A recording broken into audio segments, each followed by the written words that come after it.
Okay, cool. Yep. Will it echo? I muted speakers. Yo, Toogs, thank you. Thank you. Okay, I just want to make sure that I get the split correctly. Or the start of the split, I guess.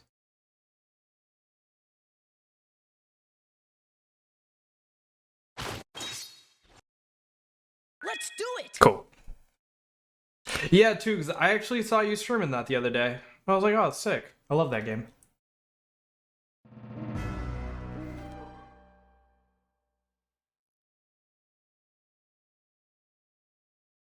I got barbecue sauce everywhere.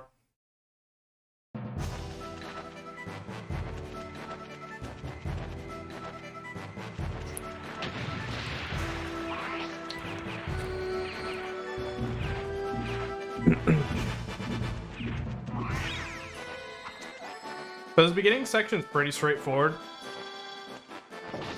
In some cases, I would argue I've seen RTA faster than this because speedrunners are insane.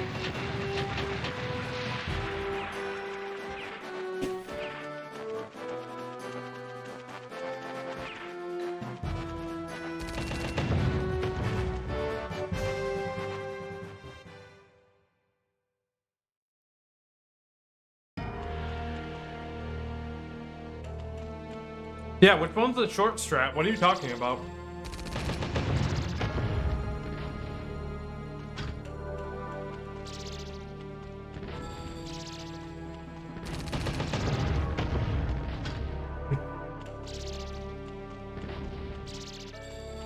But, yeah.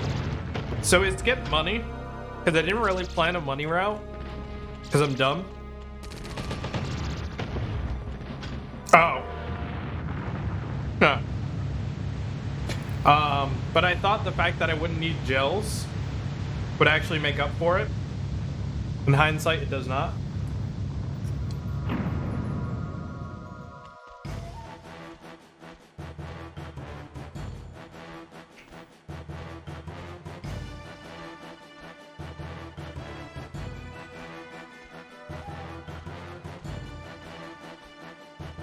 So this part is actually kind of cool. If you've never seen a TAS of this section, by frame perfect jumping on the exact frame that you land, you can despawn all the hazards in that section and you just completely skip it. Same goes for the bats in this room.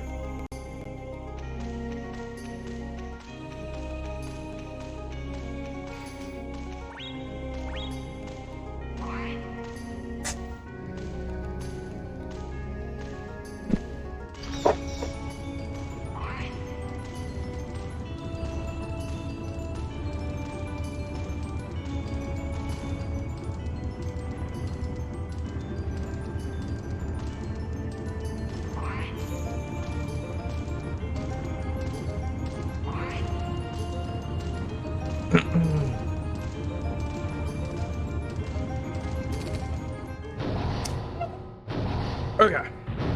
Now I'm feeling good.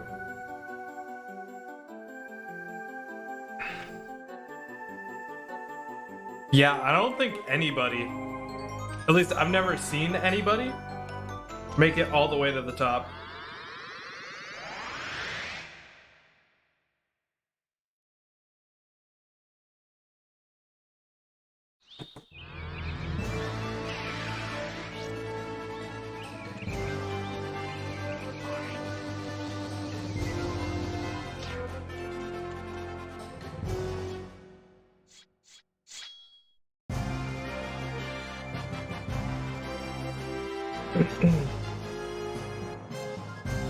So the beginning section was pretty, like, straightforward, but I gotta say, I love the Steam Night.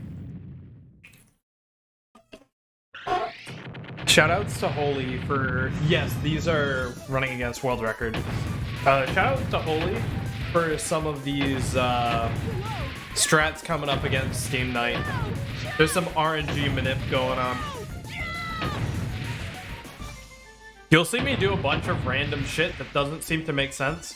But basically what I'm doing is kind of like fixing the RNG to give me damage numbers I actually want.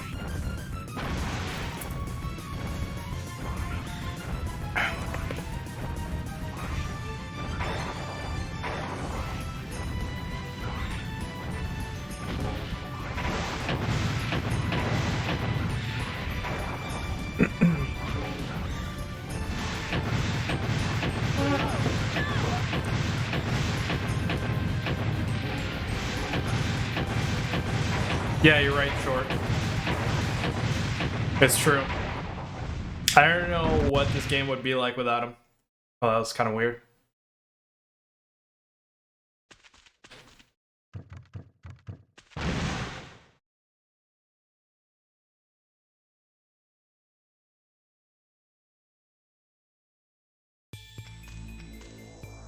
So I will warn you guys ahead of time, not particularly here, but there was a couple times where this might sound odd, but I found it very difficult to actually mash fast. So in some cases, my text boxes are actually slow. It's kind of sad. But it is what it is. Yeah, the mashing cap kind of throws me off. And I couldn't figure out how to do it optimally. It was kind of weird.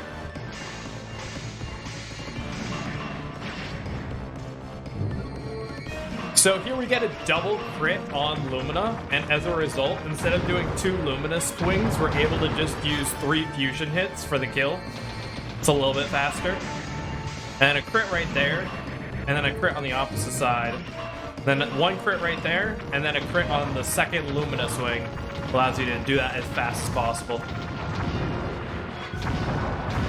Now, obviously, this next section is just an auto-scroller, but I decided to have a little fun with it and just, like, play with Steam Knight, so to speak.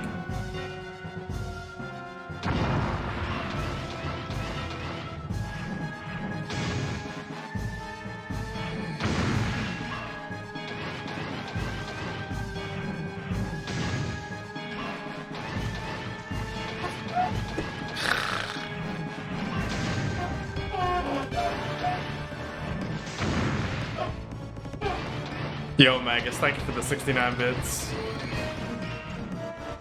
And then we get a crit right here to guarantee that we don't have to do the Lumina jump swing.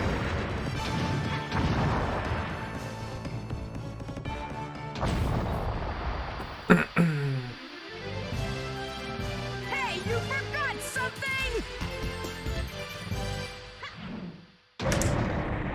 So it turns out to be a 7:22 Steam Night, which, believe it or not, is actually not the fastest.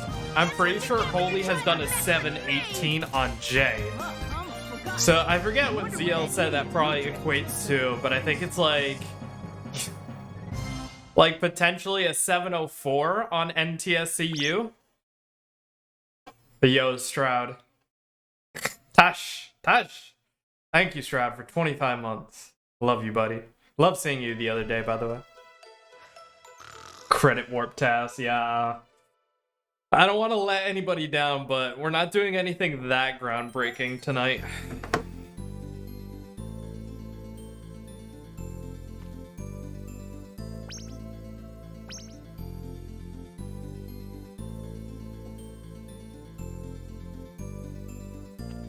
While this is going on, I need to actually check the predictions. I'm trying to see who's actually the closest here.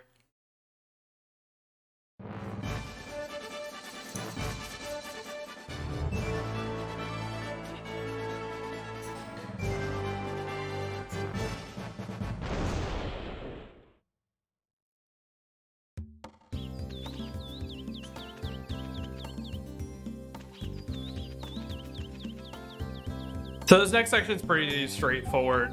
It's just the usual speed run. I'm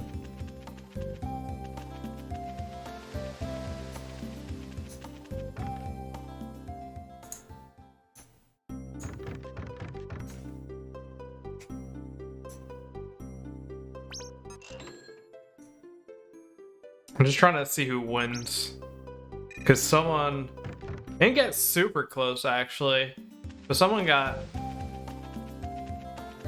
not too far off.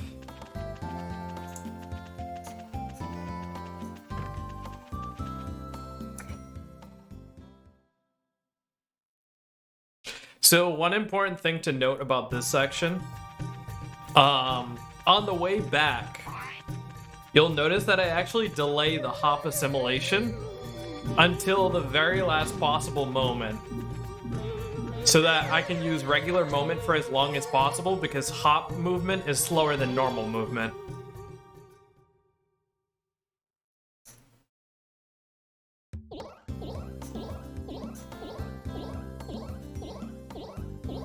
Damn, dude.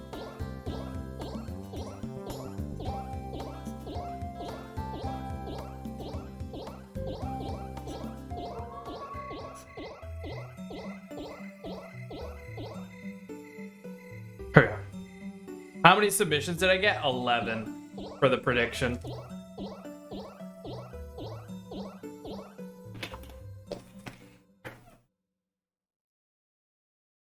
I'm actually kind of surprised. The closest guess was actually still 2 minutes off.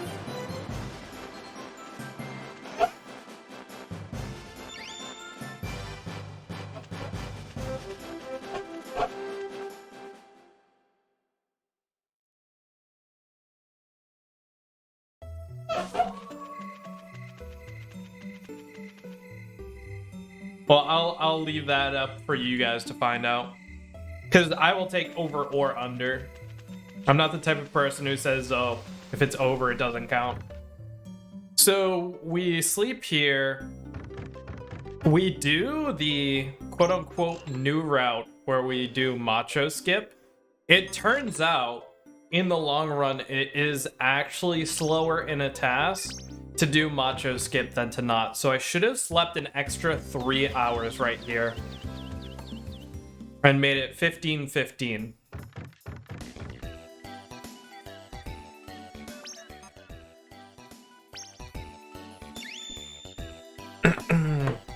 But the problem with tassing is when you go forward, if you realized you made a mistake a while back, anything that you've done between that time and now is gone if you want to fix it. So a lot of things, it became a situation of, is it worth it to fix it? Or should I just deal with it, you know?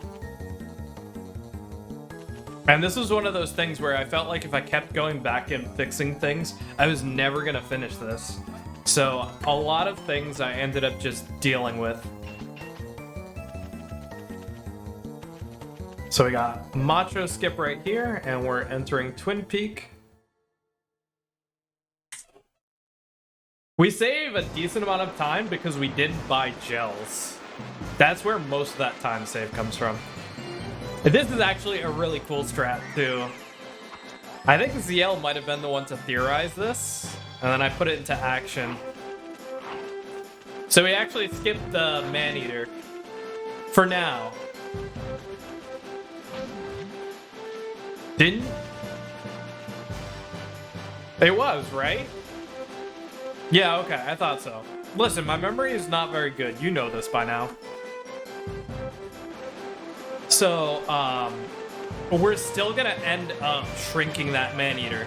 But the reason why we don't do it right away is it's worth, I think, 64 body XP. Actually, before I even talk about this, I'm gonna let this play out because this is worth watching. God damn it.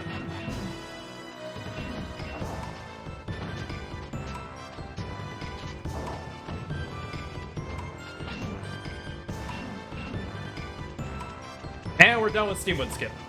Okay, as I was saying, usually you get your first body level off of the Man-Eater.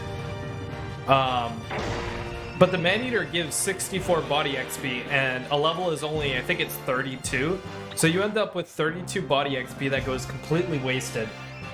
And by doing it this way, we're actually able to get a body level right before the Man-Eater and absorb all of that XP.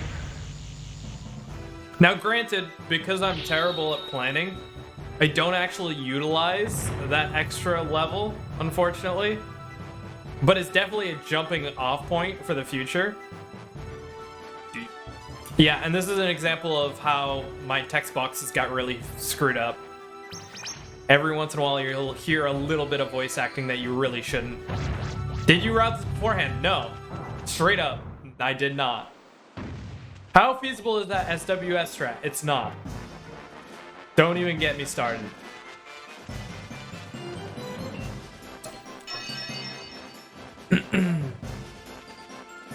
That is arguably the first TAS only thing in the run. That will never be done by someone. For the love of God, please don't do it.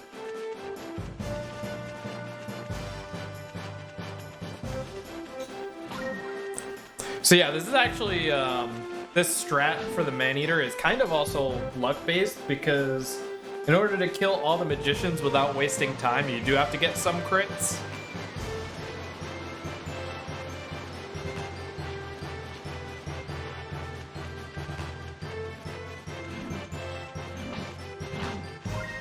And we get the body level right here, right before the Man-Eater. And then we pick up the Man-Eater XP as well. Why is that happening? Do it. I don't care. I've done it. Not in runs, but I've done it.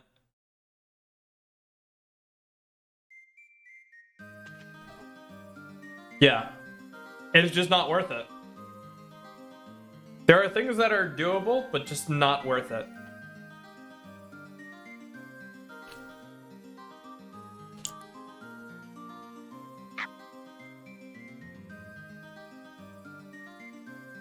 So, this right here actually is a slight variation on Trebuchet. We use a different tree in the TAS because it's faster to get to this tree. And it's actually only one extra tree boost jump, so honestly it's not even that bad. I wouldn't do it RTA, but it's doable.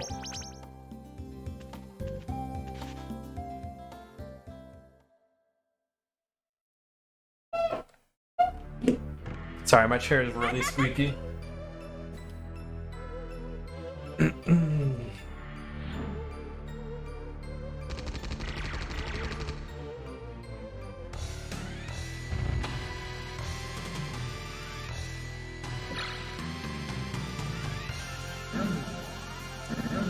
Now for escape, there is technically a slightly faster escape strat. But it's so hard, I couldn't even do it TAS. I talked to VHGS for a while trying to figure this out, like looking for exact coordinates, and I could not get it to work. So I kind of gave up on it and did the default way of doing it. Yo, go for it, Proto. Honestly, it's just one more jump. If you can make it work, not that bad. Granted, keep in mind, every time you attempt it, because you're farther away, you're losing more time. But I guess you could go back to the other tree after the first attempt. Anyways, nice and easy. This is where it gets really sad. This is what I was talking about with Macho skip. It should actually be 2200. So having to sleep here is, oh, it's gross, man. But there really is no other option. But yeah, if you sleep in front of Macho instead of doing Macho skip, then you don't have this problem.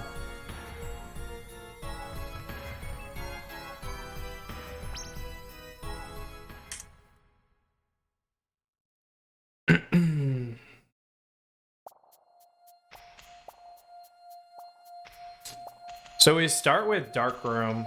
For the same reason in the new level up routing we start in Dark. The only problem is I originally wanted to just take Zach's +2 body +3 Lumina route and just do that. But because this is a TAS, so you get 2 strikes in bowling. Spoiler, granted, obviously. So that kind of threw me off, and I was just like, well, I have all this extra EXP. I'm not gonna like do so much grinding. And I actually end up under-leveled, and it kind of bites me in the ass later on, but to go back and fix it was just way too much. But in the next task, I will be a little wiser to that.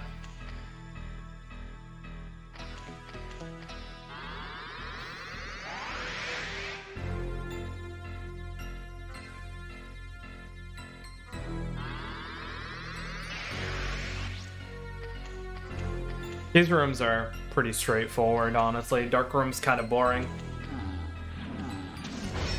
I do kind of appreciate the arrow room, though.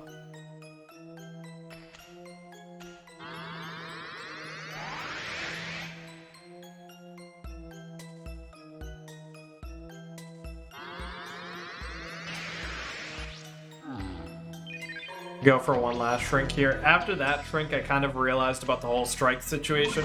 I was kind of like, nah, this is the best we're gonna get, right? Because once you start factoring in the strikes, you have to start think any extra hits is just wasting time. So I think if I were to ever redo this and like really shoot for a crazy time, like even crazier than this one,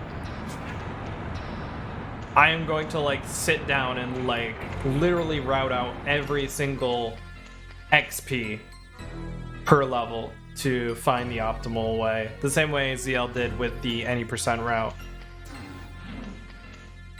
But like I said, this was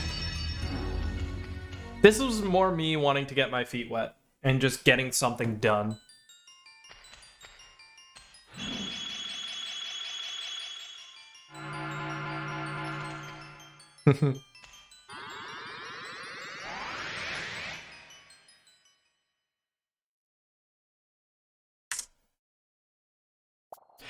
And honestly, that's just testament to how good World Record is in some segments. It's 1 second faster, but you also kind of have to think that we did a little bit more grinding than World Record did, because World Record did not use the leveling route back then. So well, then this room is fun. The movement is just so satisfying to me. It's all about hugging those corners as perfectly as you can.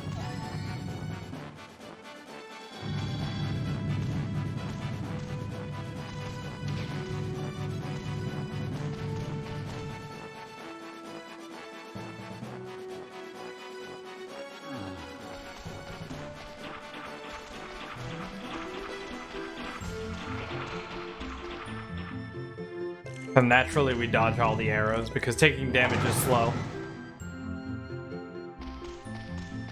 So people talk about how strikes aren't RNG. Let me tell you what I had to go through to make these work. All of that movement added up to the strike actually happening.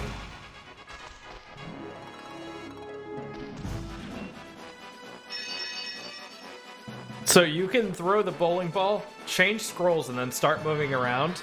And depending on where you move or what sword you swing, changes the outcome. That actually took a really long time to get the RNG of bowling down. It was kind of dumb. Yeah, what's up, new?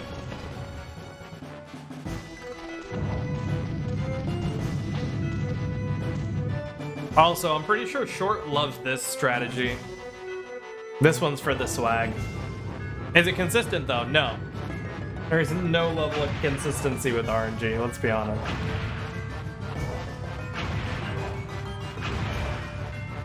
Yeah. If you jump at the last moment, and technically actually in a TAS that's fast, because if you picked out, I was able to like kind of jump and then jump right after. And actually makes for a really fast climb there.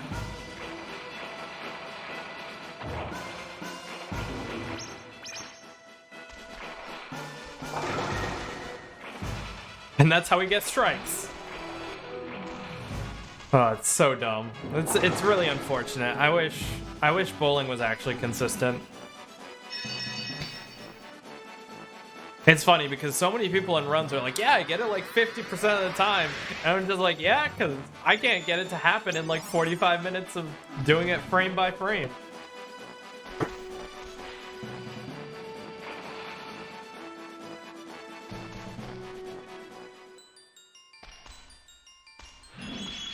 Yeah, proto luck, exactly.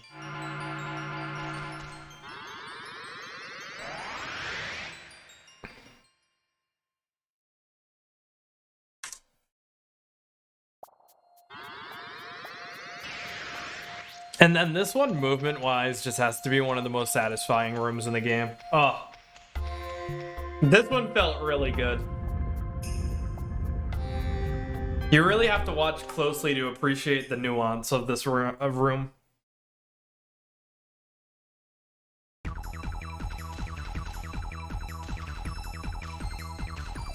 So why this route? Particularly platforming before Ghost, honestly, there was no reason.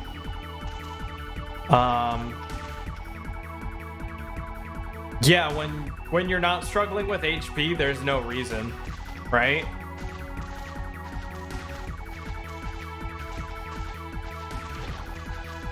I think I put this room first in case I wanted to damage abuse a decent amount, because I already had full HP anyways. But yeah, I think at the end of the day, it really didn't matter.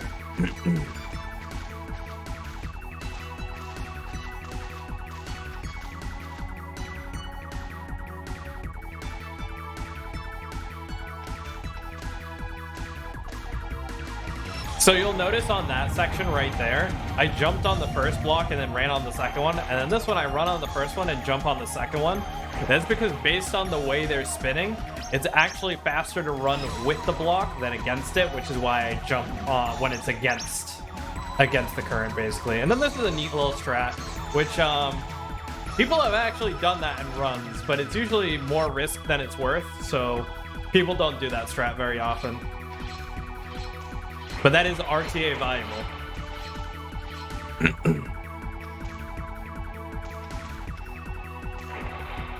Yeah, it's not worth it, but it's doable.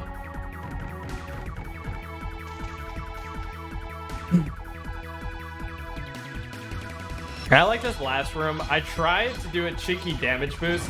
It didn't work out as good as I was hoping it would, but it's still pretty cool looking right there.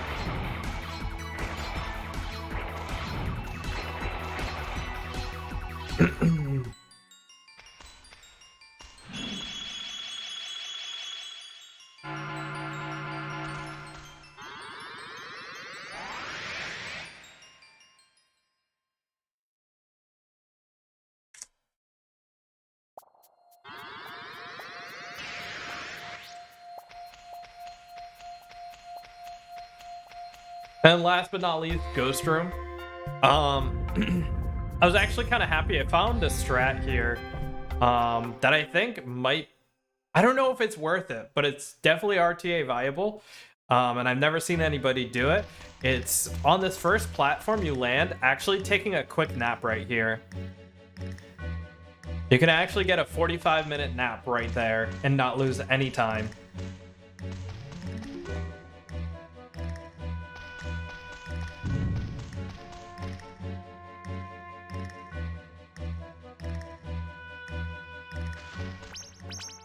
And this is pretty standard.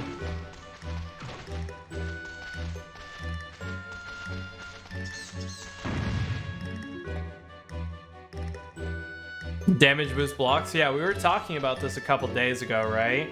Let me tell you, the damage boost blocks took me about 40 minutes on just that one room. That one is insanely difficult, and I would never expect to ever be RTA viable. But before we have damage block boosts, we actually have some stored jumps. Yeah, no, the first one's very easy, but the first one doesn't save time. It only saves time if you can do it on the second one. And the second one is the one that's basically impossible. It looks easy, trust me, it's not.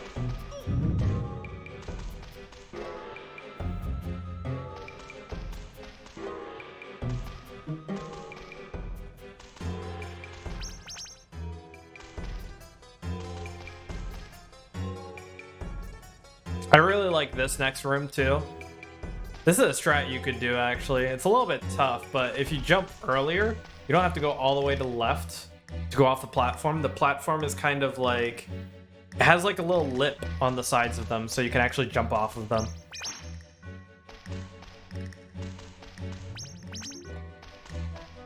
And we do some more stored jumps just to save cutting corners. Oh, that's the basement.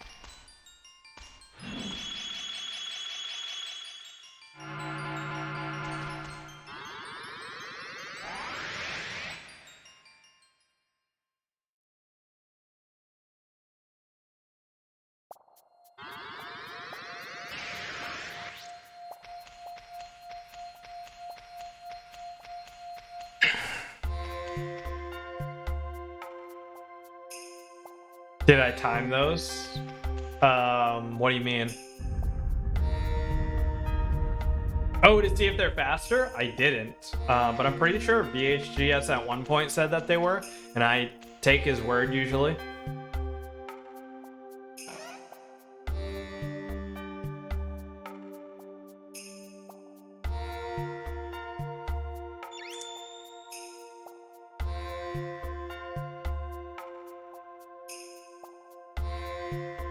But yeah, but it's the pause menu that slows it down. Oh, really? So that would be the first one and the last one, right? Or no, sorry. There's one gap. So the first one and the second one?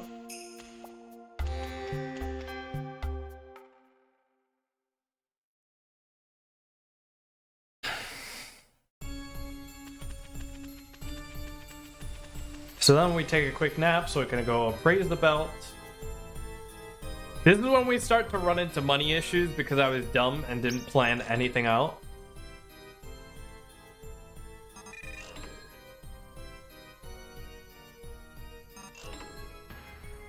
But we do have a sort of backup to that.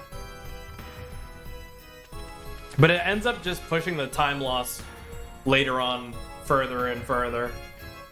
So your notes say, gotcha. But either way, I figured they were flashy, so they were worth keeping in.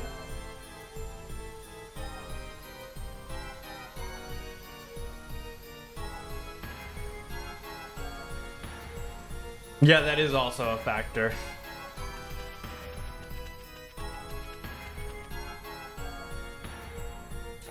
So we go in the well, we go get the vest and the scroll.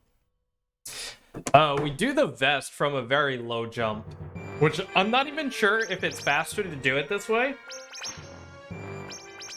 Because yes, you start the jumps earlier because you're lower, but it takes one extra jump. Because if you're higher, you can do it in a quad jump, and that right there was 5 jumps. So I'm actually not sure if it's faster or not.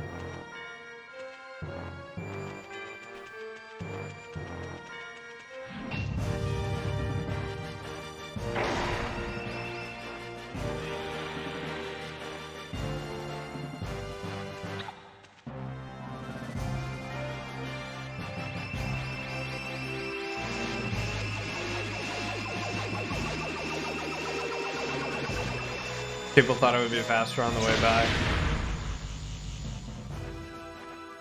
Wait, oh, you mean the vest? I actually don't remember that. I was not around for whenever that was.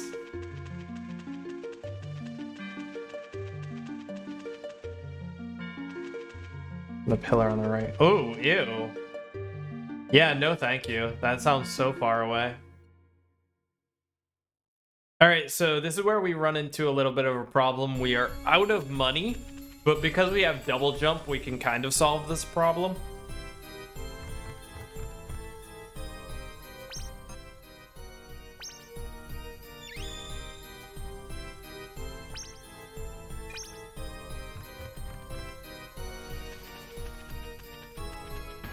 Yeah, exactly. Exactly, Chris. And we do a little bit of a tree infinite jump to get into the restaurant early. So that way we don't have to sleep. This takes a while, so it does burn through a lot of time, but... Why that tree? It was the closest tree, I guess.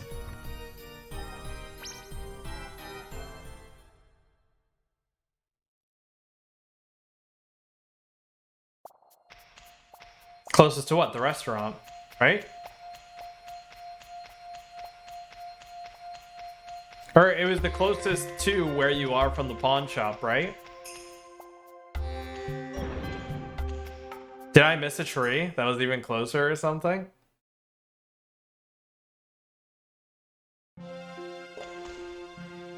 Listen, alright? There were several times when I was doing this where I was like, I was so tired that I was just like, I looked back and I was like, what did I do? Was there like just a tree on screen that I completely missed? Was that what you guys are referring to? God damn it. Anyways, this is a fun little trick that VHGS has a video on that is supposedly ever so slightly faster, but probably only in a TAS because you have to do it like perfectly.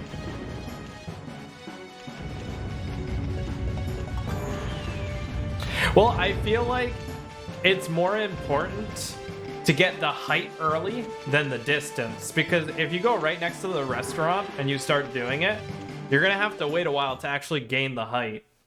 So I figured it was better off doing it from a tree farther away. Also, I love this right here. Check out this clip, how fast this is. I waited the perfect number of frames so that when I double jump there, oh shit, that was a slightly late split. So that when I double jump there, I was perfectly into the crevice. I was proud of that one. Now, Relic Keeper is pretty fun. It wasn't perfect, but I was happy with it. It could have been a little bit better on phase 2 and 3.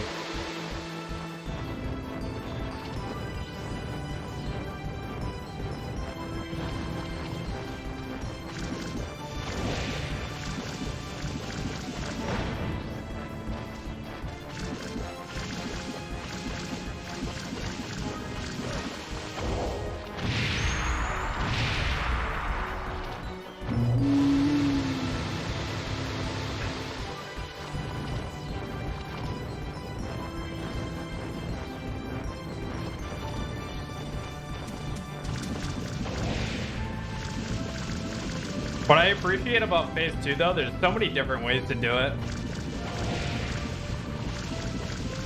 Yeah, because as you guys can see, I missed like a couple of bubbles, so technically it could be a little bit faster, but I was pretty satisfied with that one.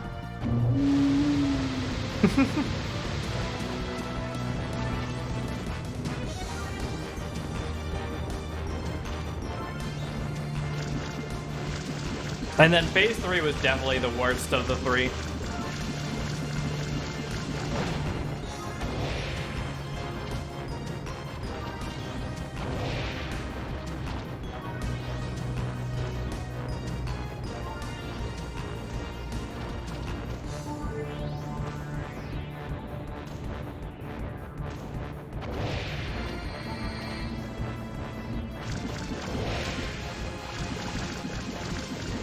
So you're actually supposed to be able to kill him right there, and I could just not make it work, so I kill him right here instead. It's like maybe 3 seconds slower, but I just kind of accepted it. I tried that so many times, and I just couldn't do enough damage to make it work.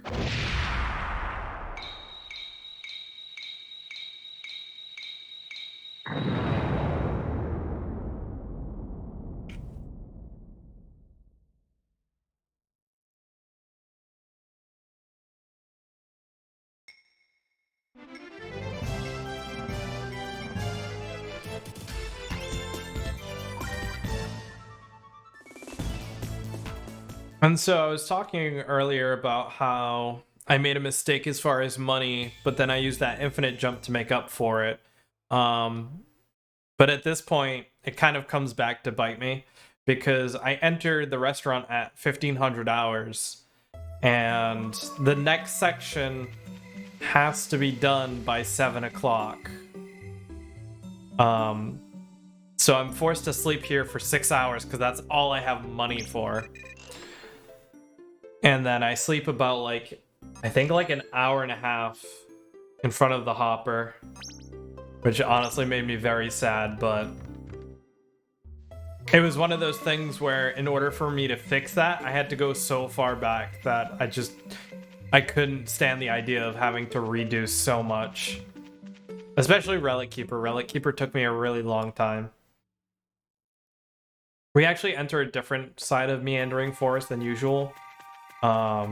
Because we can consistently bramble skip here.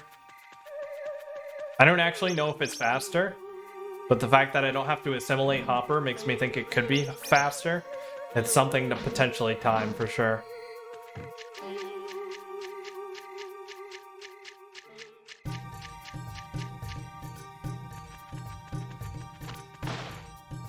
Yep, now we sleep here for an hour and a half.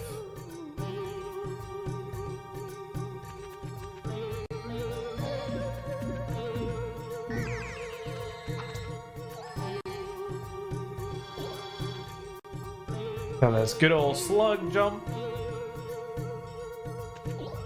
Which, by the way, is way more lenient than I thought.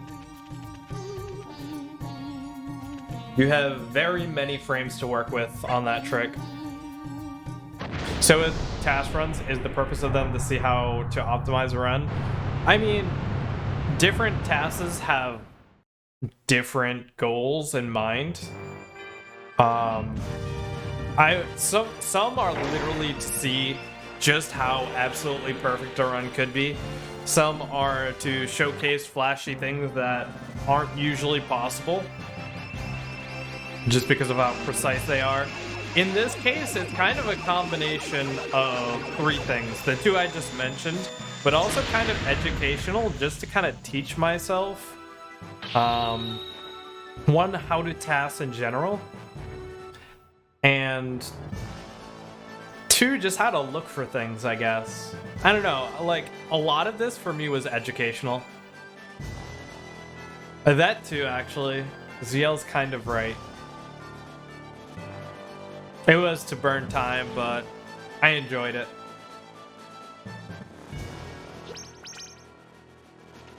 So this fight is a little weird. Not like I immediately take damage, but we crit every single time we hit him. And you'll see me do random stuff sometimes, and that's because I am manipulating the RNG, so that way it will crit every time. We didn't get perfect attacks because optimally you want to see the Phoenix attack, but I prioritized critting every time over getting the right attack every time because I felt like that was more important. If you were going for absolutely perfect, you'd get all crits and all Phoenix attacks. But to me, that was just too much at the time to work on.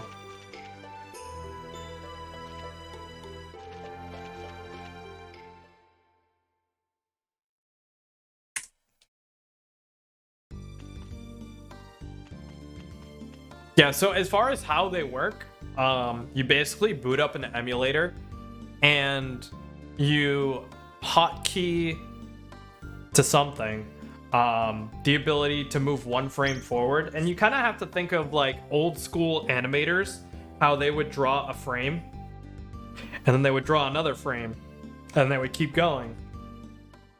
And that's basically what it is. You're playing the game frame by frame, and every frame you put in whatever input you want. So as a result, you can play the game perfectly because there is no reaction time. There's nothing, you know, you can go back in time, you can fix mistakes. So technically with a TAS, you can play 100% perfectly.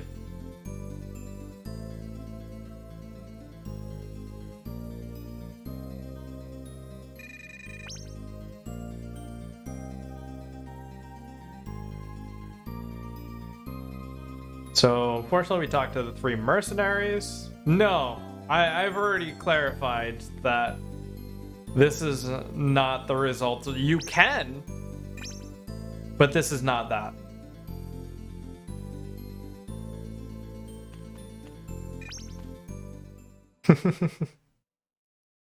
This was my first attempt at it. I have never finished one. Honestly, I'm very happy with how it came out, though, even if it isn't perfect. Yo, what's up, Josh?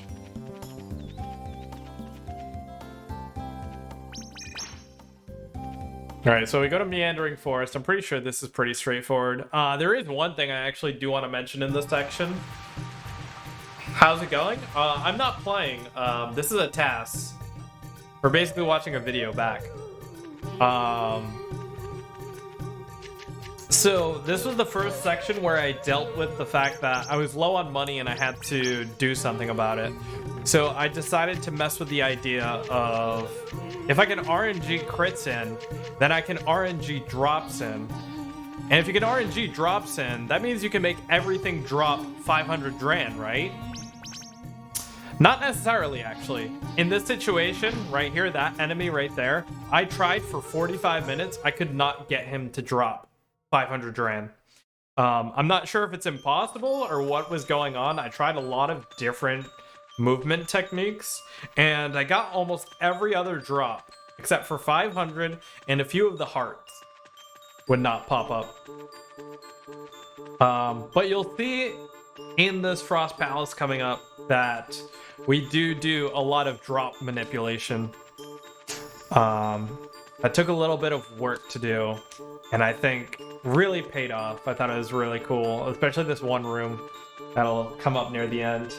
As I said doo-doo. I do tend to say doo-doo. But yeah, this entire section is very boring. There's not really anything exciting about Meandering Forest.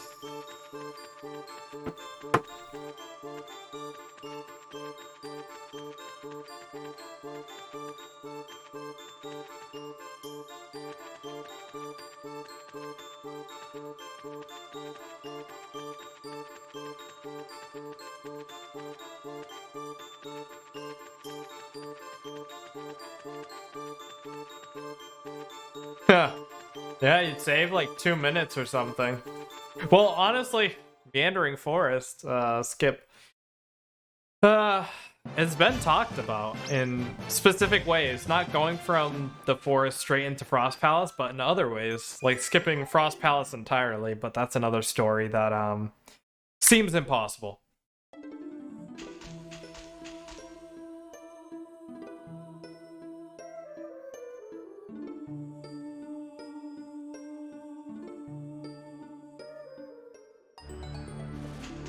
So routing-wise, Frost Palace doesn't have anything really crazy. It's still the same speedrun any percent route, but we do some cool stuff. Like right here, normally on the soft lock jump, you go all the way, but we actually land here and then do more infinite jumps, which is a lot riskier, but it is slightly faster.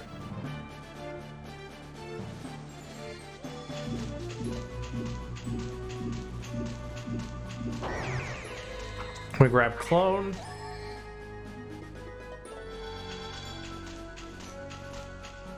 And so this next room is actually the first example of RNG manipulating drops in. We force this guy into his drop. It's not luck here. We just get 500.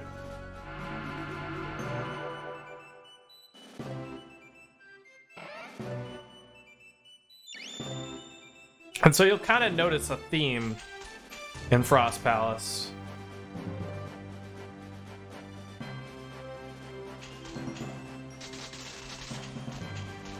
We pick up another 1,000 right here. Basically, we were trying to avoid at all costs going for the long tube, because that means you have to appraise it and sell it. That takes quite some time. So instead, we opt out for just getting coins and getting lots of 500s. This is another soft lock jump that we take very risky by avoiding the guardrail. That's supposed to give you a little bit more height, but it just takes much longer, so we just avoid it entirely.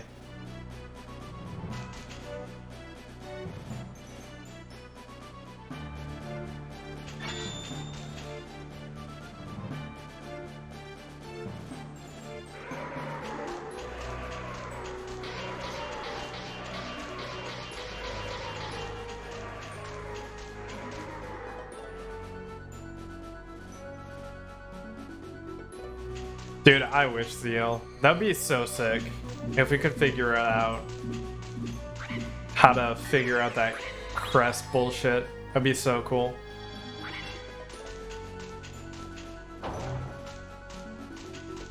Oh, next room, actually, it looks sick, but it's actually RTA viable. This is the speedrun strat. But I do want to point out that no matter what you do, as far as we've noticed, these guys will always drop small amounts of BP. No idea why.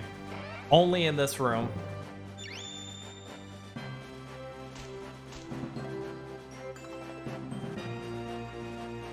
That's the hope, Magus.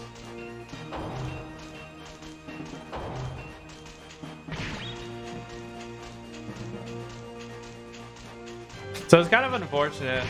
We get D-kicked, but we don't have a lot of BP, so we have to use it kind of sparingly. As far as this game goes, there are, no overflow tricks that we know of. Doesn't mean that they don't exist, but I really like the way I manipulated this mimic right here into that wall. That was actually really tough to get over that mimic optimally.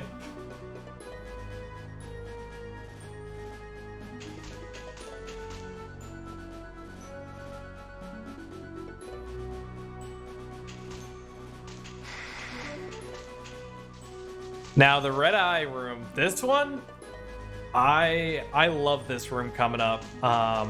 You could task this room for days and still not optimize it. There's so many possibilities with this. I kind of like what I ended up with, but it's definitely not the fastest possible thing. But I like it.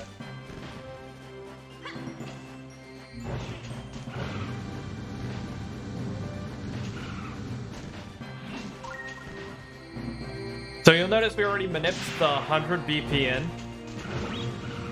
And now we also manip the 500 Dran in as well.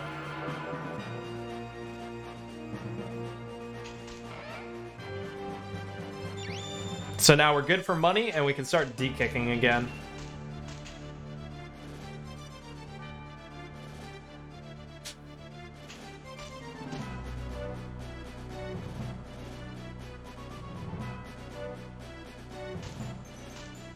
But yeah, at one point, ZL was fooling around with some clone shenanigans in that room that I think would be really cool. But D-kick is always the way to go, so. I wanted to go for jump storage list balcony jump here, but then I realized I needed the fire scroll after anyways, so it was kind of a moot point to go for it. So I didn't.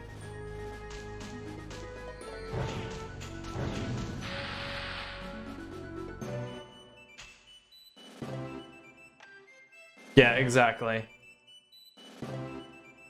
And you'll be pleasantly surprised by the amount of D-kicking in this run. But I still think there could be more. For sure. Which is why, like, part of me wants to, like, come up with some kind of strat where you buy cheese. But I still feel like that would be slower. But yeah, for those that don't know, this run is completely itemless. We do not buy any gels or cheese or anything.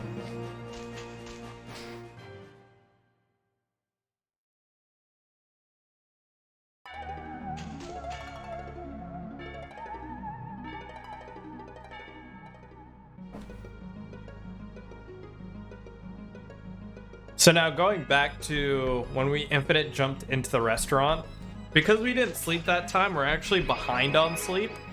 But what's really nice here is it's 1900, and the end of chapter 4 has a set time where it doesn't matter what time it is when you finish it. It automatically goes to a very specific time on whatever day you left off on. So if you sleep to midnight and go to the next day, then you essentially skip a day. Whereas if I didn't sleep and finish this before 2400, I'd be an entire day behind.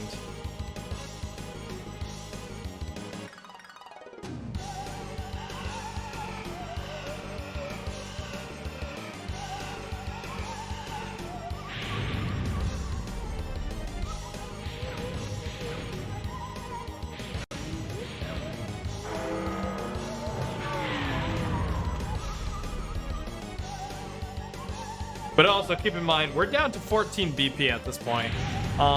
If this was like an RTA speedrun, this would be kind of scary. But fortunately, because of the TAS, it really doesn't matter.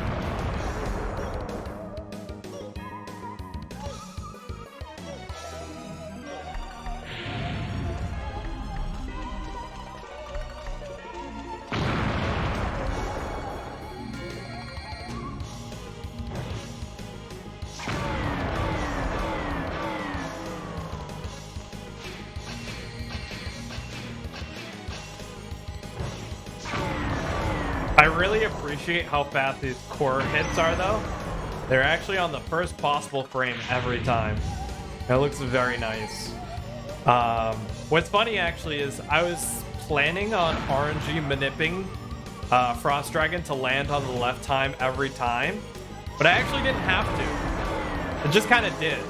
So it was kind of a happy accident.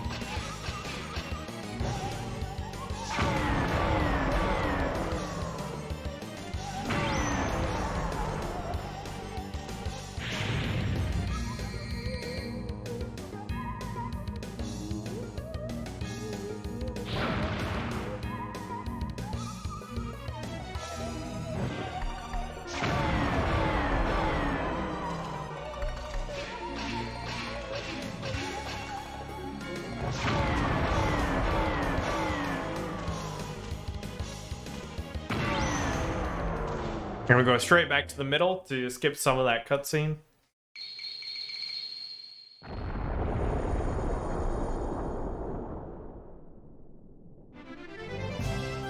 And that is the end of chapter 4.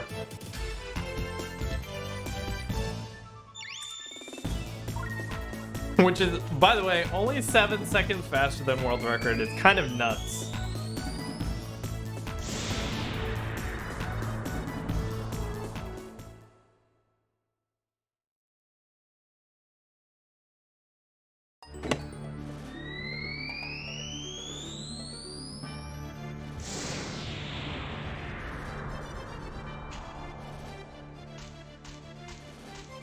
Honestly, this chapter is kind of sad, though. This chapter could have been a little bit more nuts.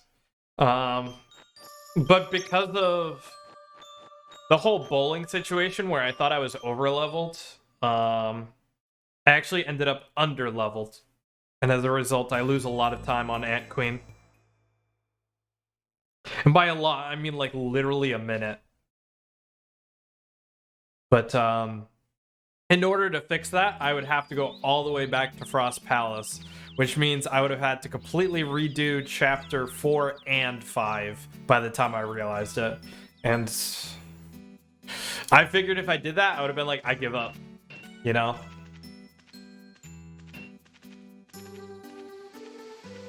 It's all these mistakes that I had to learn from that maybe a second time around might work out for the best later on. But yeah, so we skip the pawn shop and the grocery store visit that we normally have here to buy items.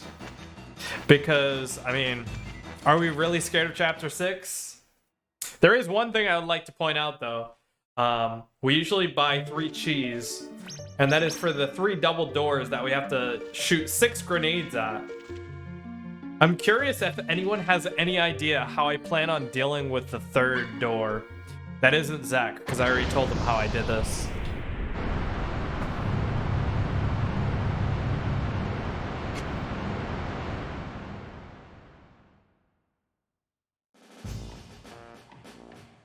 Dick kick? Yeah, imagine D-kick just destroying all the doors. No, it's not D-kick. Well, in that case, we'll leave it to be a surprise then.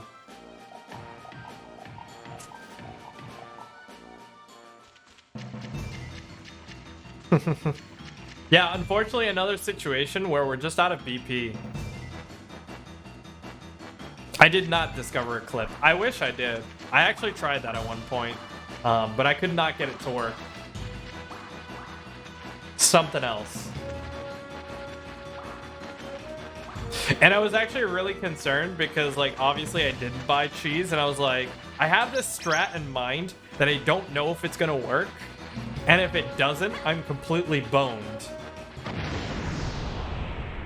But I lucked out and it did work. Nope, no items from chests.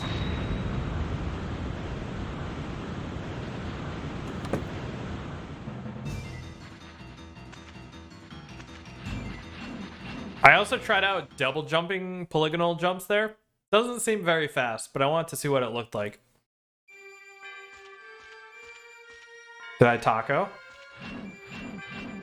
Talk about this dick? Probably.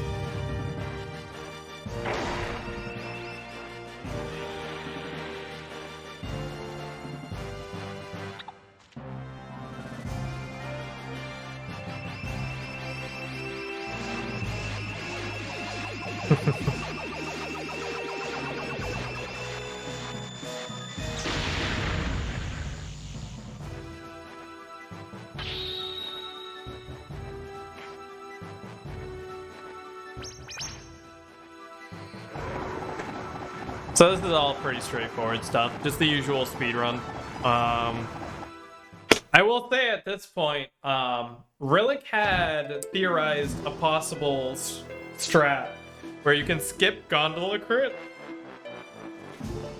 because the spawn point under the fan where the ant destroys the tunnel, that spawn point is actually there. We have proven that to be true. But we've only managed to get there by cheating. And even in a TAS, I couldn't get it to work. So for the time being, I'm saying it's impossible until someone proves me wrong.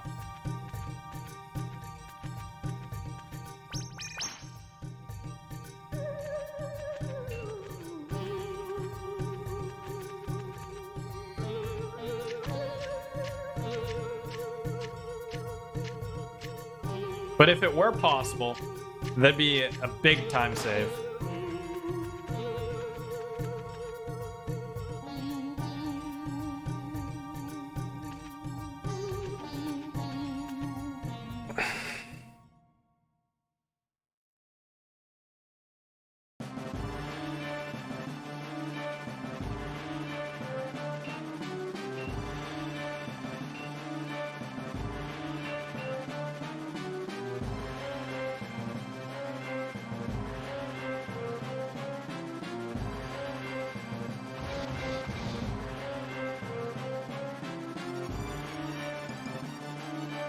So now we go do the usual sleep.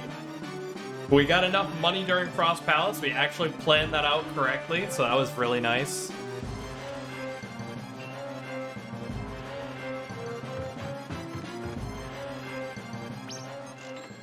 Bro, you know what I just thought of? Next time I do a task of this, I should just RNG 1500 Dranin from bats. I wonder if that would be possible. If a line of 3 bats would all give 500. Now that would be sick. Food for thought for next time.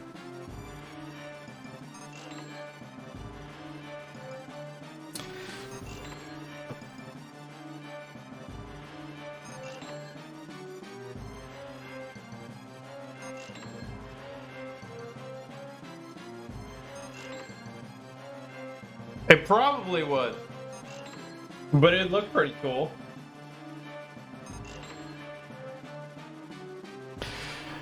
So we actually sleep an extra 4 hours here. That was thinking that Queen Ant was gonna go fast, and it didn't, unfortunately. But that wasn't a bad thing. It didn't necessarily cost us time in that we were too far ahead.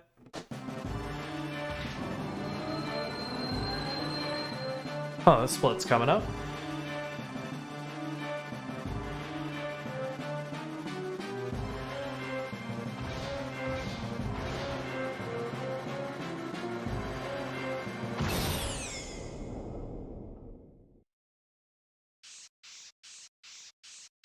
Now this next section is kind of weird.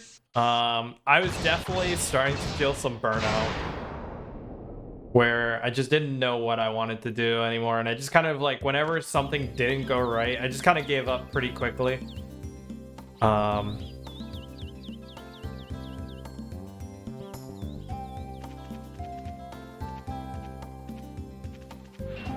But we did at least keep D-kick. That is the most important thing.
So I don't know how many of you guys have seen this strat before, but I would never want to do this strat RTA.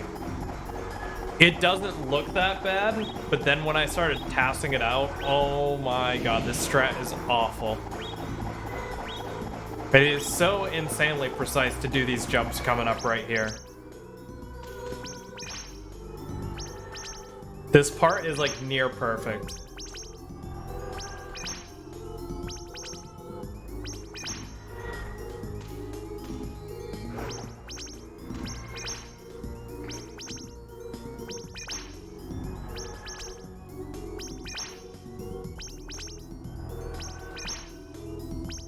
So by doing this, we get to keep D-kick for a good portion of the rest of the run that normally we would lose it on. And at this point, there is a reversed ant route. I opt to not go for it because I've never seen anyone do this route with D-kick, and I kind of wanted to see what it would look like. Yes, you do, GK, but it also requires some very precise timing to get that extra air. Well, hang on one sec. My dad's calling me. Hello? Hey, what's up? Oh, he did fine. Yeah. Came back right about it.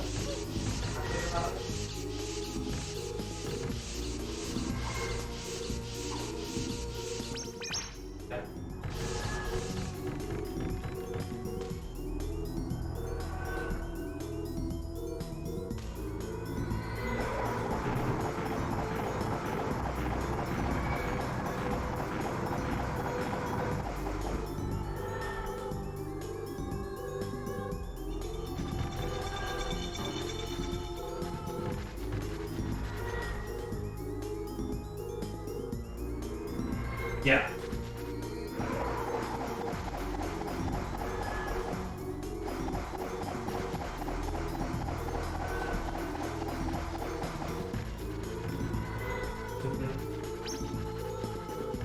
Yeah, okay. Yeah.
with a cat.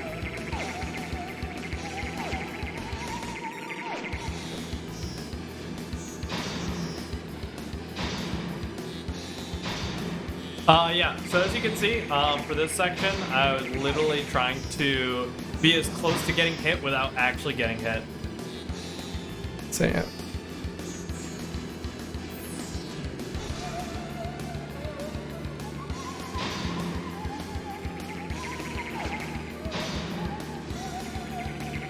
Because really, like, what else interesting are you gonna do in this part?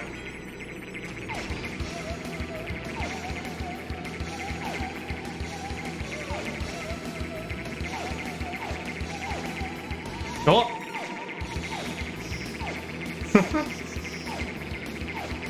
Dude, why are you hitting me? Not very nice. Oh. He's such a love bug. Oh my god, he's actually just straight up sitting now. Alright, cool, I'll take it. You're getting cat camp for the rest of the stream.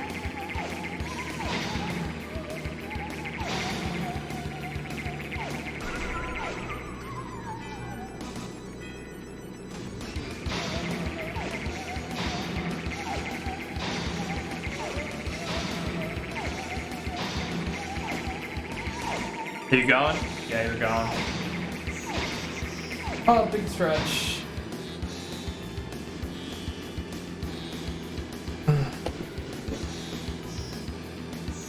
Okay. Are you coming back? Oh, he's thinking about it.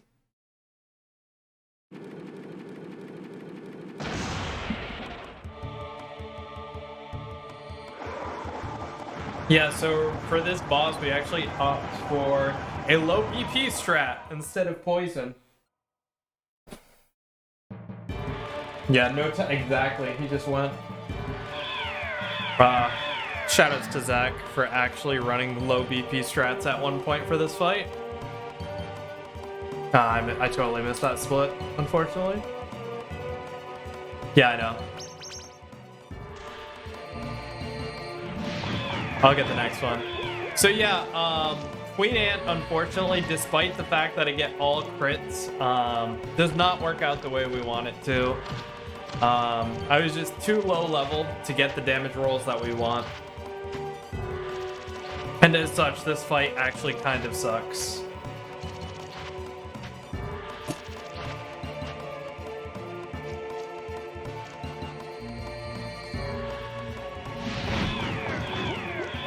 But I promise after this fight, things get better.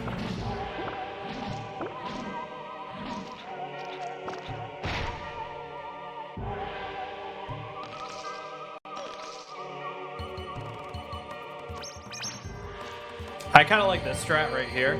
I only needed a little bit more damage, so I go with a wind scroll a little bit early for it. Good old pinball technique right there.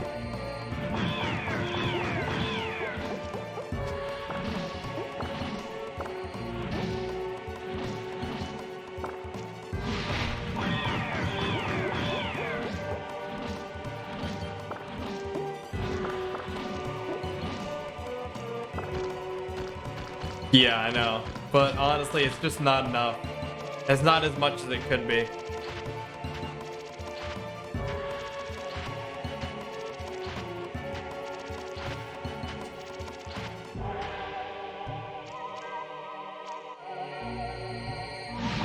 Yeah. Talking frames at that point.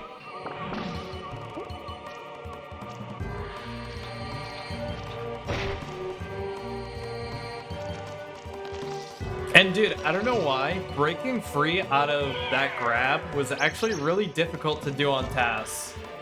I only successfully got it fast once. That was another quick hit at the end, just knowing that I only needed a little bit more damage. Because again, like, I'm just barely missing these thresholds. That's the worst part, is there was several times where I would like try for not only crits, but like different damage crits. Trying to get the most damage, but it just wasn't enough.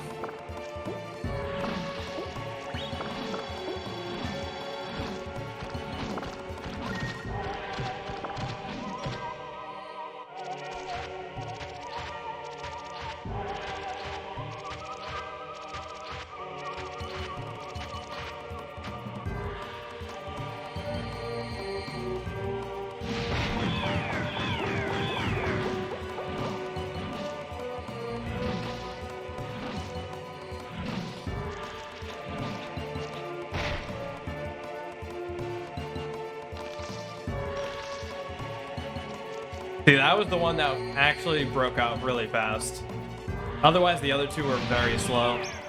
And then we go for the quick core skip by jumping on the core.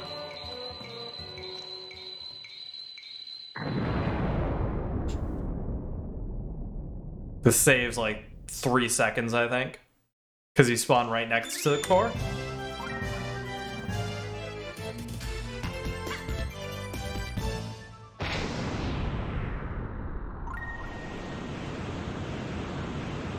I really like this next split.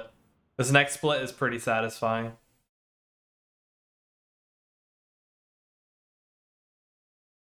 Like, how are we gonna handle monster jump, right?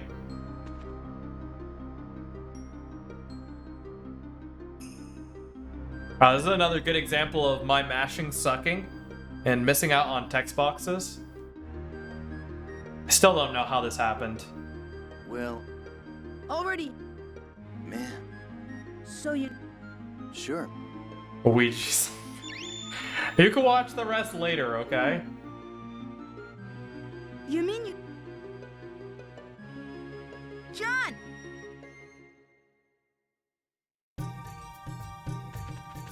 And at this point, I start tinkering with Wind Scroll a little bit.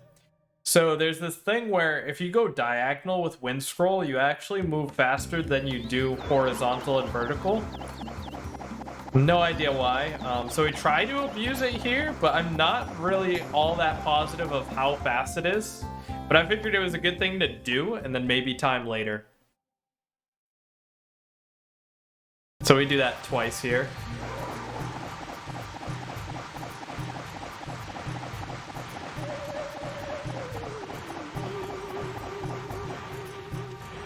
And this beauty.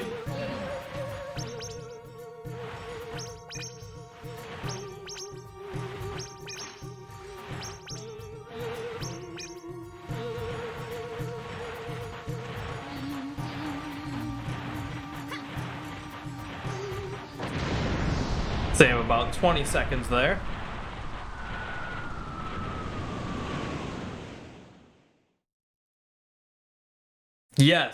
Yes, you are correct. We noticed that your X and Y, like, momentum is the cap.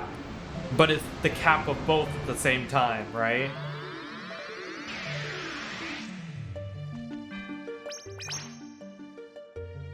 So, VHGS, what's your thought on zigzagging, like, to make it faster? Is it doable? My thought was that the problem is when you change directions, you slow down. So I don't actually know that it can be utilized if you're going in a straight line that isn't, like, diagonal. You can't necessarily zigzag. Even, like, slow zigzag doesn't make sense. Some nice D-kicking up here, that's kind of fun. Because you never normally have D-kick up here. At best, the same speed. That's kind of what I was thinking, too.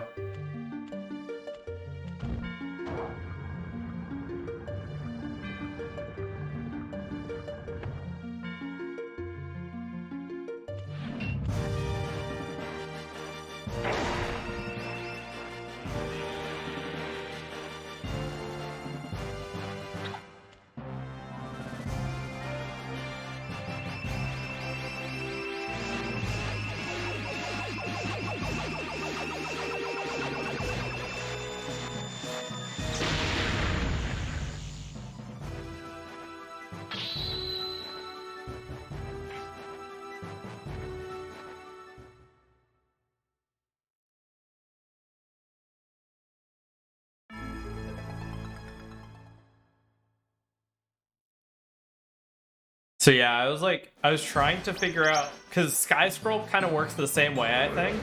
So I was trying to optimize, like, diagonal lines as best I could.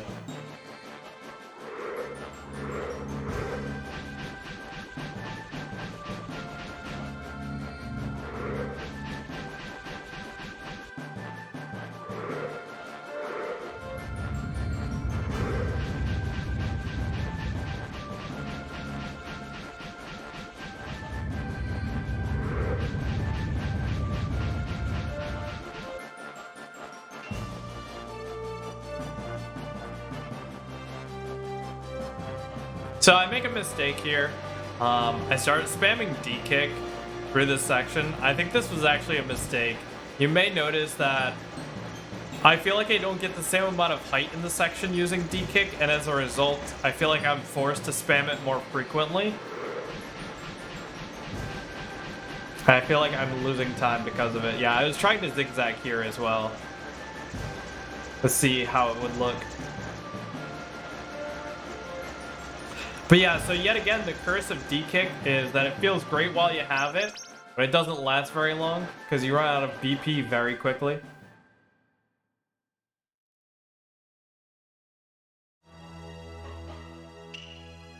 For Ben, we end up going for the standard one cycle. I didn't go for anything crazy on this fight. I was very much, like I said, starting to feel the burnout in the end game. I was very much happy enough to just take a one cycle and call it a day. Just get more BP, yeah, right? So on top of that, I had to keep in consideration that I couldn't use D-kick down to 0 BP. I had to make sure that I kept 50 BP at the very least, because I need 50 BP for a grenade in the midair playground, or else I'd be really boned without it.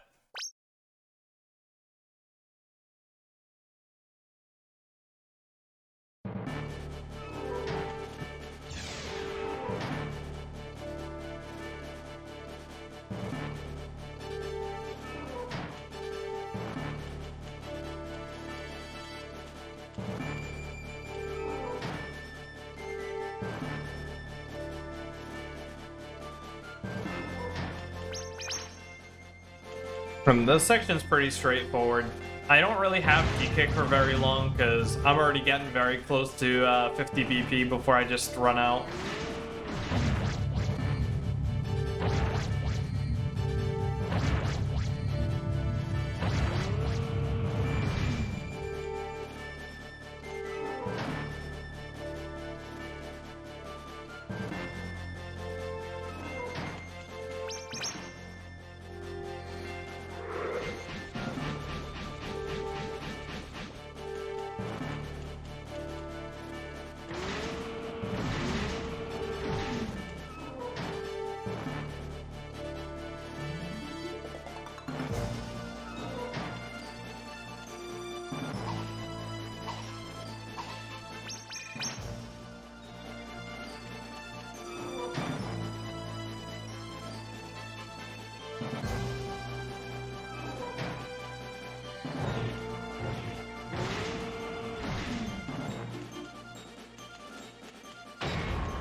This water scroll room came out better than I expected it to, actually.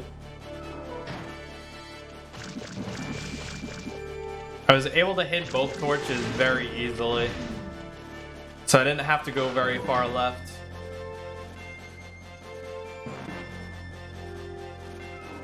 And the infamous wind scroll jump, where I actually tried to use some of the zigzagging to see if it would help. I don't know if it did, but it's there. You'll notice I go inwards and then outwards.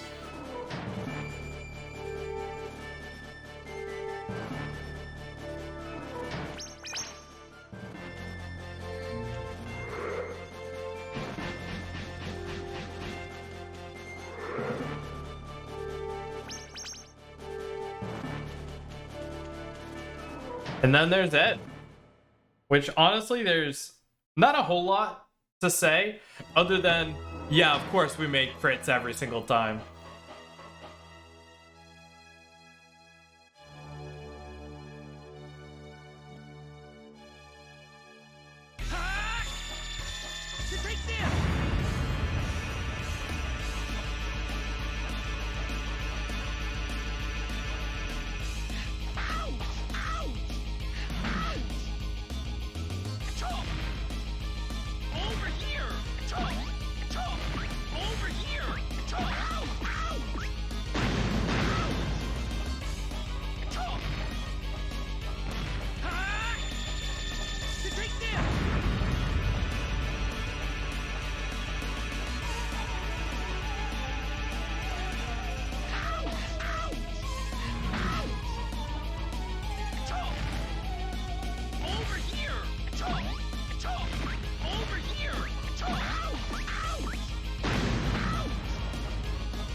Then one more. Over here!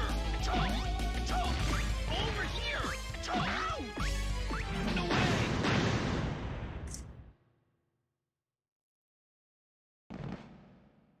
And then everybody's favorite section of the game.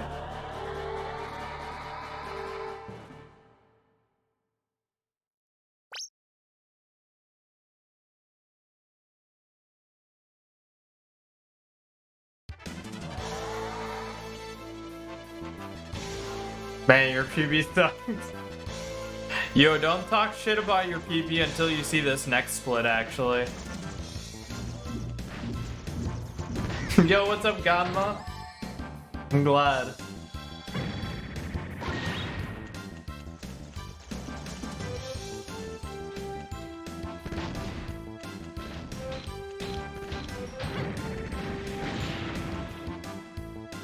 But narrowly avoid that flamethrower.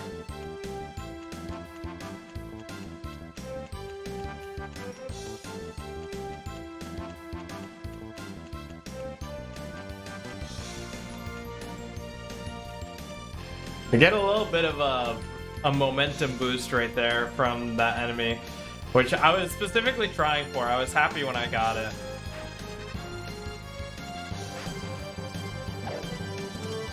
That one was a little bit less, but it was still there.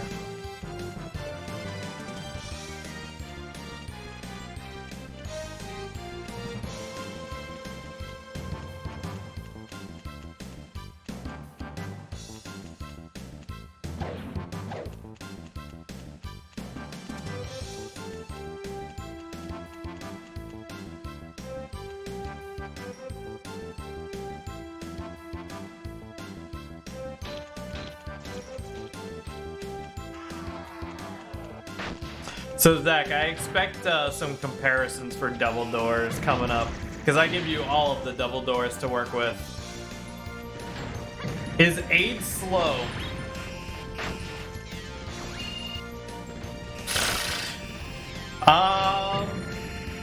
I don't know.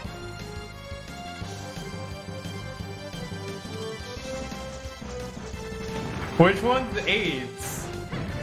I remember you talking about it, but...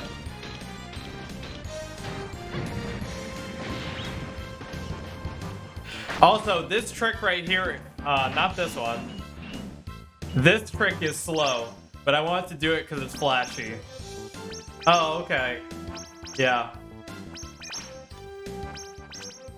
Still unsure if it's slow.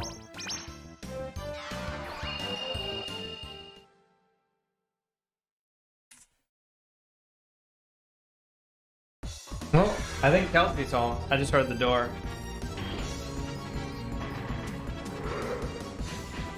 I'm actually gonna step away for a few moments. So I'll be right back.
I'm back. Oh. Ah, yes, and this is the moment of truth, actually. Right? Yep. So, we actually RNG manip in some BP, so that way we don't need the cheese.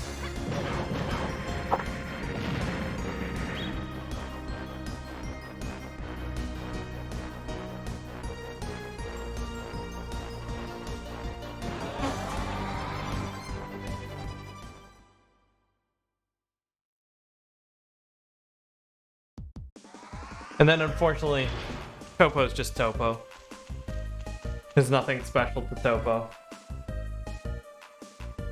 You're right. What? Except for some missing dialogue, of course. Oh, you're back. Come here.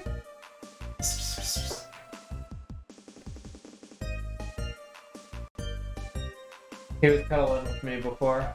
Being okay. Yeah. Every once in a while he gets lonely and then he starts meowing away. He's definitely scared of the garage door though. Yeah. Yeah.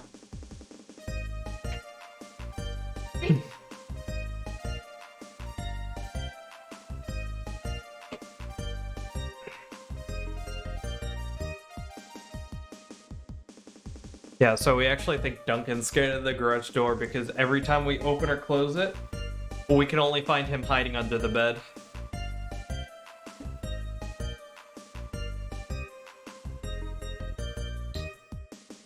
I should have. Honestly, this was one of those sections where I was just like, I just held L1 the entire time and just did it because I didn't even want to deal with it.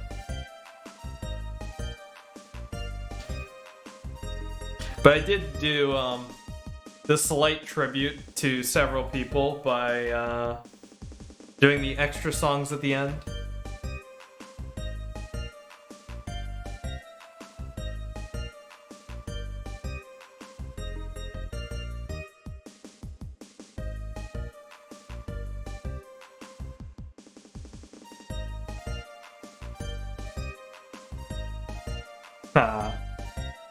Hell yeah, Oparporia.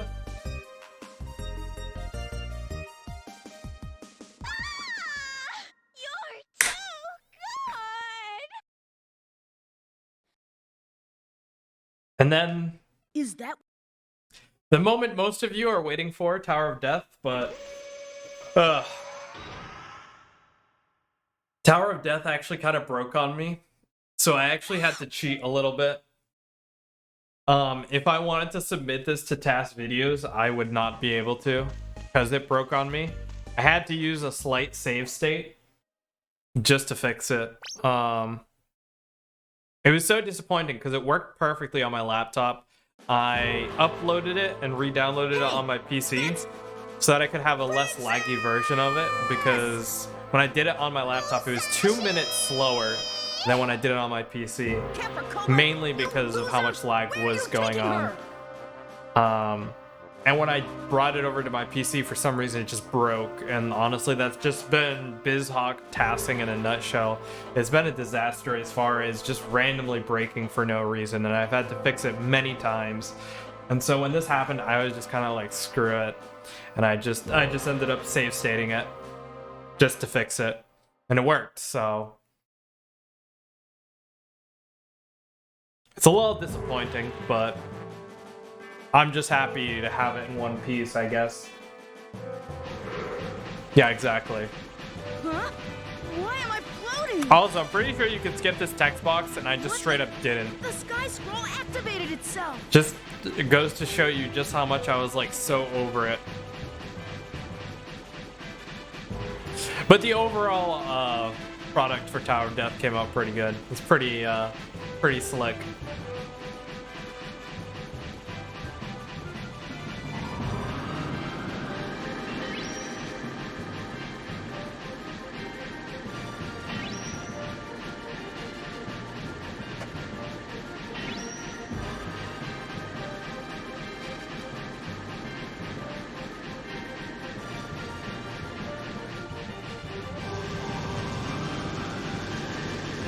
So you'll notice right there I missed, and that's where I save stated back to the core before it.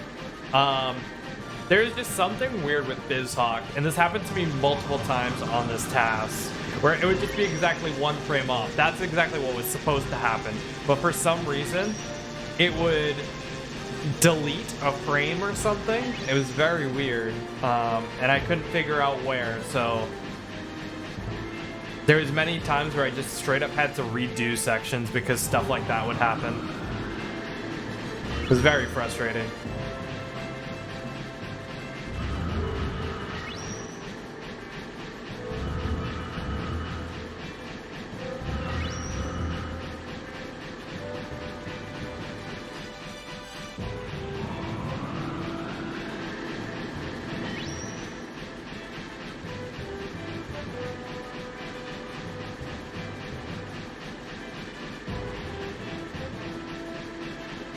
Thank you. Yeah, it was a lot of hard work.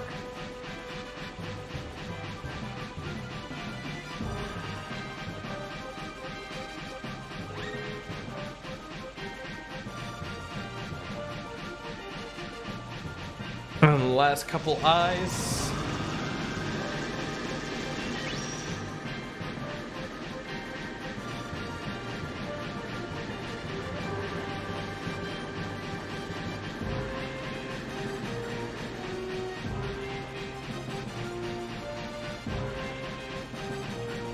So keep in mind, this Tower of Death actually should be 10 seconds shorter because of that little hiccup in the middle.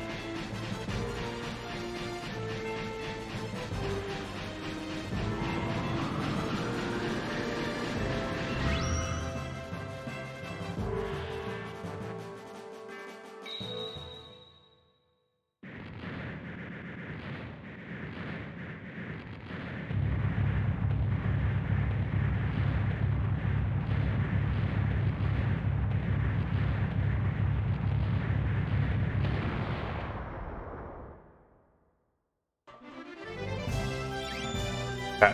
I'll be right back again. This next section's obviously just dialogue.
Oh, he's back.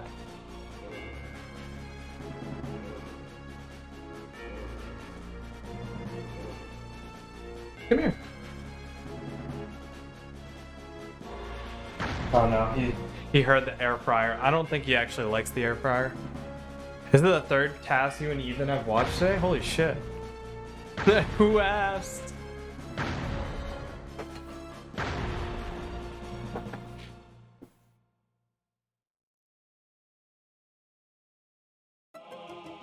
That's actually awesome, though.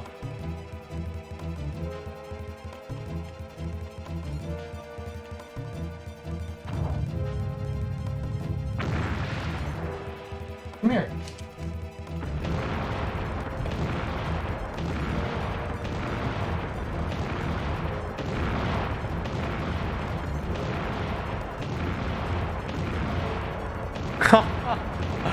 Oh, that's mean. Hang on. How do you undo? I don't even know. Oh, there you go. Thank you.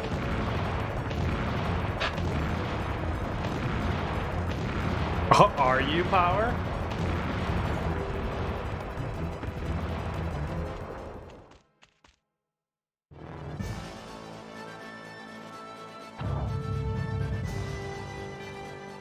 Princess, watch out! Wait, who's playing? It's me! Your estimate was 144? Yeah, I will say the closest was 2 minutes off.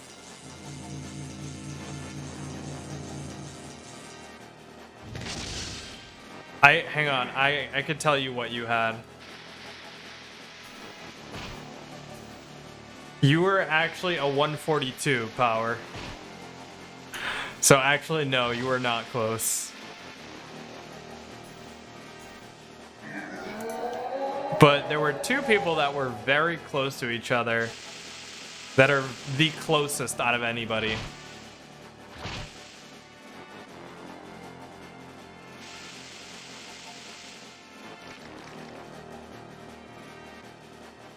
Yeah, Ethan and Zeal were the only two people I had mentioned it to. Wait, did Zeal actually guess? I'm looking for it. I think he guessed before. Oh, 145. Yeah, yes, you are correct. Also, this one's for you, Zeal. I tried. It didn't work very well, but I tried. Yeah, short. You are one of the two people that were within 2 minutes of it.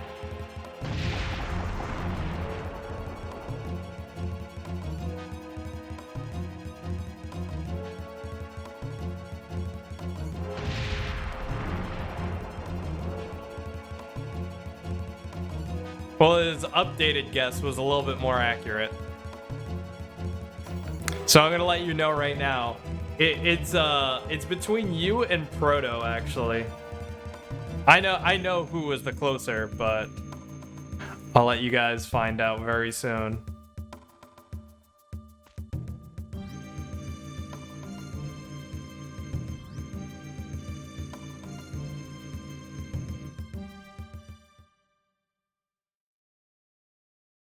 What?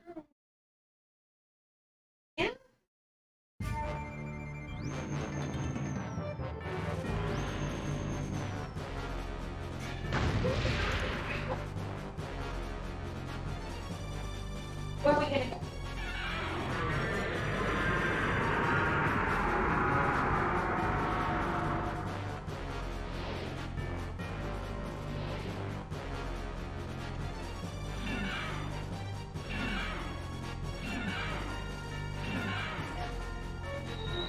So yeah, honestly, this fight is not super interesting.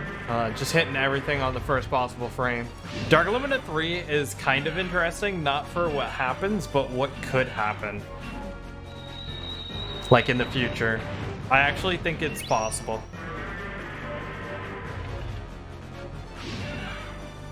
So, for Dark Illuminate 3, we usually go for a triple double. In this run, I do a quad single, and I think maybe, I don't know how, but with some crazy shit, I think you could actually get all 5 hits in one cycle.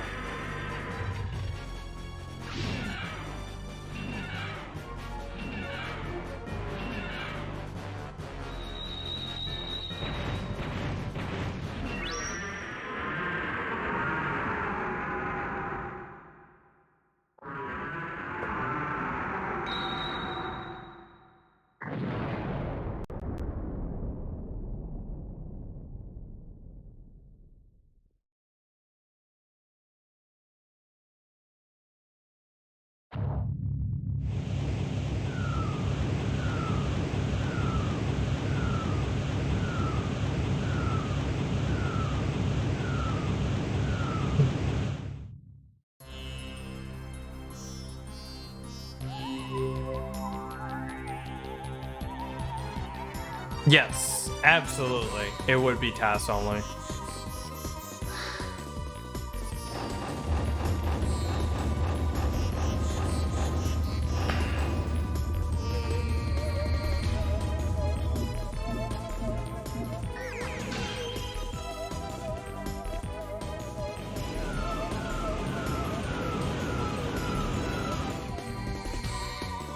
So what I'm partially thinking, I did this all in a straight line. I'm actually wondering if maybe if you go left to right a little bit, you might be able to extend your range a little bit. I'm not sure, but I definitely think it's something that's worth looking into.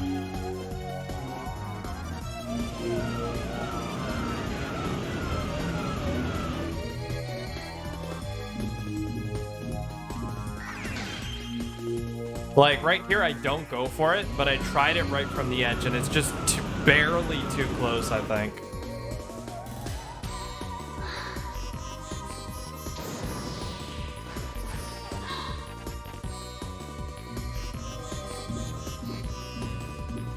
And that's it.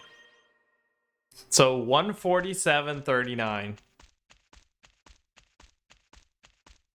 And so the winner actually is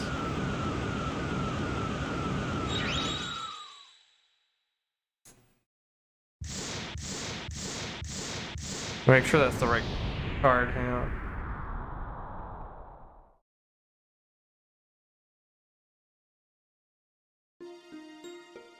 Is it going through?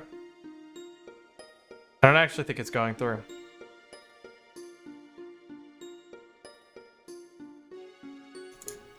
I don't know why this isn't working. Hang on.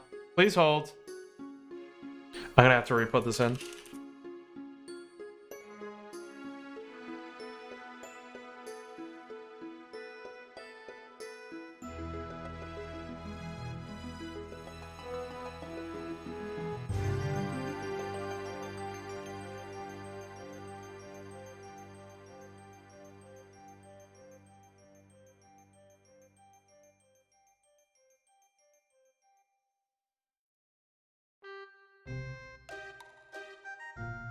Okay, are you gonna work now? Bruh! I'm literally clicking the complete purchase button and it's not working. Dad, it's all your fault. It's all because you went on vacation and, left me all alone. There, my child, you're correct. It is all my fault. I'm awfully sorry. But I don't know what to tell you. Destroy the castle, dear. From now on, we will tell what am I you doing before wrong? We take a vacation. Twitch, take As my long money. As you're sorry, huh? No, that's not what I mean. Hang on. Don't get so upset, my child. By the way, who is that little person over there? Oh, him? He saved my life. Saved your life? You don't mean that something happened while we were away? I'm gonna refresh the page and see if that Nothing fixes happened, it. right, Ribson? Yes, sus. Yes. Hang on. Hang on. Other than the princess's party, it doth be very peaceful every day. See? Princess, I'm gonna go return this. Back in a flash. Maybe I Alright, need to go, Musashi, straight to my be page? careful. I don't know. Hang on. That's Lumina, the sword of luminescence. Oh, gracious me! And the name Musashi. You cannot be. You good?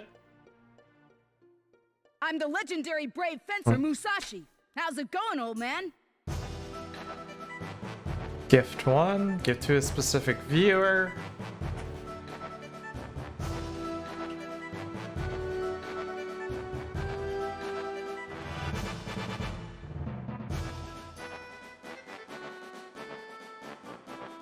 Okay, it's working now. I think it went through. Yeah.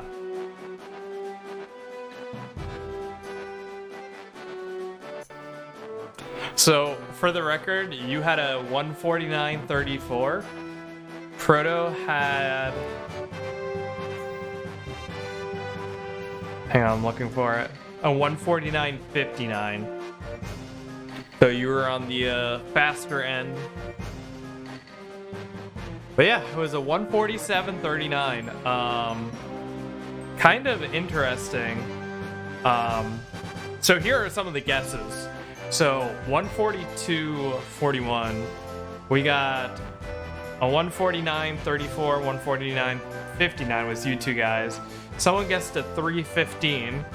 That was an interesting one. A 142, a 144. There were 3 people that all guessed 145 on the dot. I thought that was kind of funny. I almost feel like ZL coordinated that with Ethan and someone else or something. And then Zando guessed 694.20. Then there was one more. I think it was like a 151 or something. Oh, okay. Cool. That explains it. Anyways, I'm just gonna let the credits play out. But I do owe ZL a little something real quick. Hang on. You're welcome, buddy.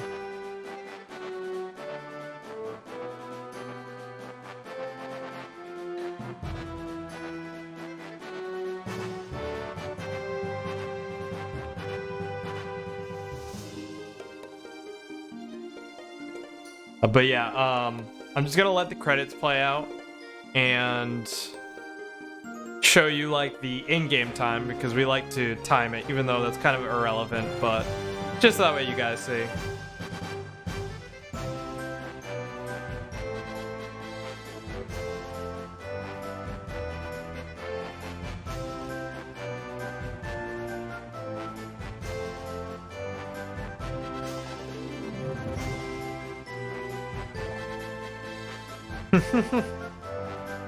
Gotta get that dough, man. At 12 cents.